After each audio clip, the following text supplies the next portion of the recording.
I'm a good person. I've always tried to be a good person, and I don't mean just tipping a little extra or buying free-range meat. In every decision I make, in every part of my day, I try to think about how I can help the people around me. I've had 7 rescue dogs and 3 cats. I give away money to charity on a regular basis, and I do volunteer work in local parks over the weekends. By every metric, I am a good person. So why is it then that when I need something in return, everyone looks the other way? Why is asking for a tiny bit of payment every now and again like pulling teeth? Just last week, I looked after the old lady at the end of the road, Mrs. Hutchinson, while her granddaughter was out of town on a business conference for the weekend. You see, her mind has started to go, and it's not safe to leave her by herself. I treated her so well.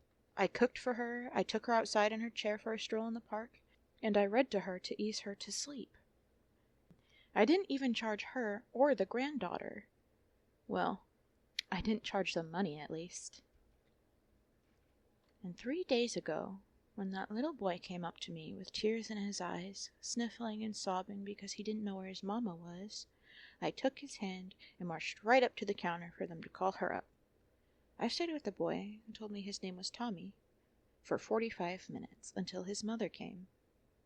A horrible, ungrateful woman who yanked little Tommy by the arm and nearly sprinted out of the store. Not so much as even a thank you. That very same day, not an hour after, I walked by a homeless man sitting on the street corner. I made a conversation with the man, gave him my jacket, which, by the way, had $40 in its pocket, and told him to get lunch. Not some cheap fast food place, but a real sit-down restaurant. These are just 3 examples out of an entire lifetime of good deeds. So you see, I am a good person. I know I am. It's not like Mrs. Hutchinson was using her legs anyways. I'm going to get far more use out of them than she'd be able to. Not to mention the service I provided. The ungrateful granddaughter didn't even need to ask me to care for poor Mrs. Hutchinson. I did it out of the goodness of my heart. And it is my heart. I worked hard to earn it. And that little boy, he has 2 hands after all. If you ask me, that's a small price to pay to ensure his safety in such a dangerous world.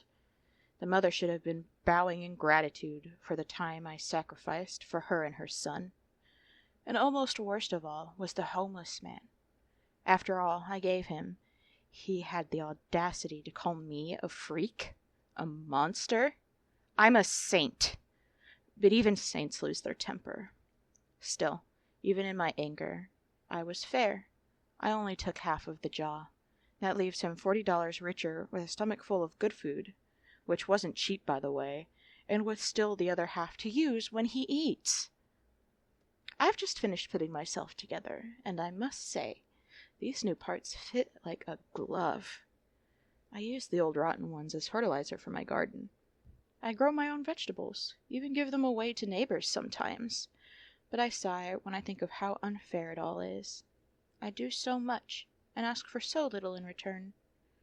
Maybe someday, someone will finally be able to see how generous I am, how much I give to those around me. Until that day, I'll go on helping people, handing out small blessings to everyone I can, because that's what good people like me do.